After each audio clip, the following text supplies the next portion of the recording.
Sore. Perkenalkan, saya Wardatu Jana, NIM 952025023P. Di sini saya akan mempresentasikan hasil ujian akhir semester saya mata kuliah pembelajaran daring dan bauran, yaitu mengenai rancangan pembelajaran. Langsung saja.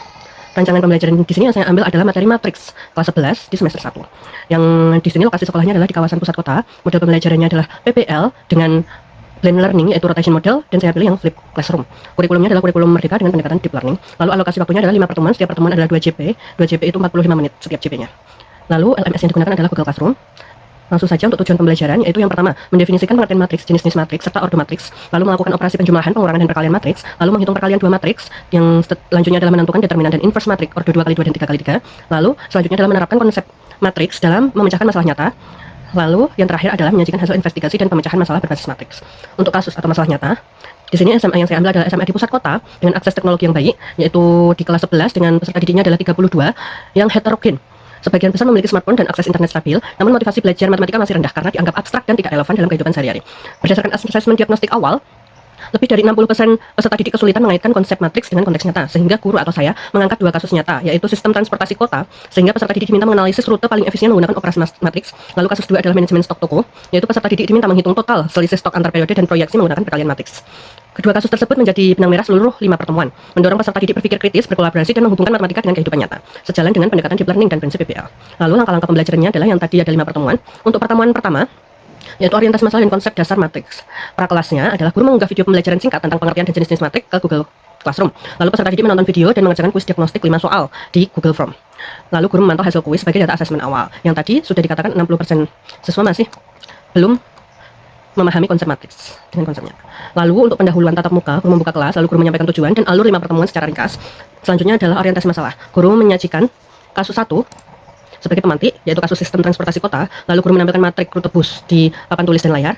Lalu peserta didik diminta berdiskusi apa arti baris dan kolom pada tabel tersebut. Lalu guru memfasilitasi diskusi kelas menghubungkan pemahaman peserta didik dengan definisi formal matriks. Lalu selanjutnya adalah membentuk kelompok. Siswa diminta membentuk kelompok 4 orang per kelompok secara heterogen. Setiap kelompok menerima LKPD 1. Mereka lalu mengerjakan LKPD 1 dengan bimbingan guru. Selanjutnya perwakilan 2 kelompok mempresentasikan hasil LKPD 1. Selanjutnya, yang terakhir, guru memberikan umpan balik merangkum konsep dasar matriks dan guru menugaskan peserta didik membaca materi operasi matriks di Google Classroom secara asinkronus untuk persiapan pertemuan selanjutnya. Untuk pertemuan kedua, kurang lebih sama alurnya. Yang pertama, untuk prakelasnya guru mengunggah video dan modul di Google Classroom. Lalu peserta didik mengerjakan latihan kelas, menjumlahkan dan mengurangi 2 matriks. Lalu, guru membahas hasil latihan pre-kelas secara klasikal, mengidentifikasi miskonsepsi yang muncul, sehingga dibahas di kelas yang ada miskonsepsi yang muncul. Lalu, guru menampilkan kasus kedua, yaitu data stok minimarket. Selanjutnya, guru menjelaskan aturan operasi penjumlahan dan pengurangan sesuai dengan video yang sudah diberikan H-1, lalu peserta didik berkelompok dan mengerjakan LKPD 2. Selanjutnya ada presentasi, dan yang terakhir, guru melaksanakan kuis singkat 3 soal via kuisis di HP peserta didik. Guru merangkum pembelajaran dan menginformasikan materi pertemuan berikutnya, yaitu perkalian matriks. Untuk pertemuan ketiga, guru mengunggah video animasi perkalian matriks, lalu peserta didik mengerjakan 3 soal. Nah, untuk tatap mukanya, guru menampilkan lagi kesalahan umum yang sudah dikerjakan dari soal sebelumnya dan mendiskusikan solusinya bersama secara di kelas. Lalu guru menyajikan konteks bagaimana menghitung total pendapatan minimarket dari data harga dan jumlah terjual menggunakan perkalian matriks.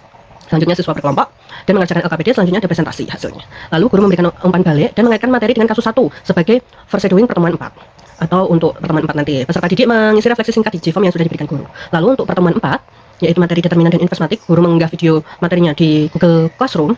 Lalu peserta didik mengerjakan latihan menghitung determinan dan inverse matrik. Ini prakelasnya.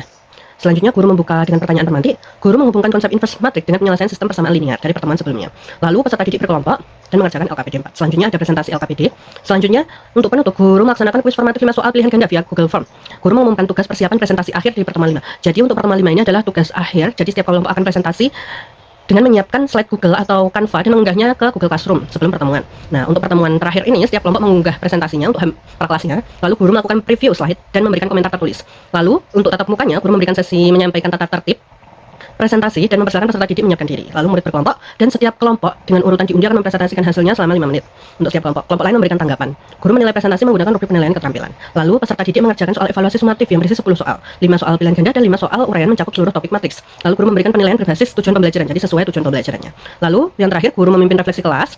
Nah, di akhir ini guru menyampaikan untuk peserta didik akan mengisi jurnal refleksi deep learning di Google Classroom, dan ini dikerjakan di rumah, yaitu tentang konsep yang paling bermakna, koneksi dengan kehidupan nyata, dan pertanyaan lanjutan yang ingin dieksplorasi. Selanjutnya untuk media dan sumber belajar, media yang digunakan ada Google Classroom tentunya untuk media utamanya, untuk distribusi materi, pengumpulan tugas, kuis pre-kelas, dan komunikasi asinkronus. Lalu ada Google Meet apabila diperlukan sesi daring, sinkronus, atau konsultasi kelompok, dan pembelajaran hybrid.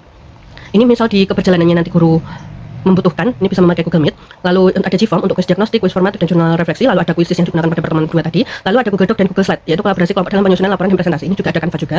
Lalu ada proyektor hemapan tulis, ada LKPD, dan ada video pembelajaran. Untuk sumber belajarnya ini YouTube yang sudah saya cari untuk materi matriks.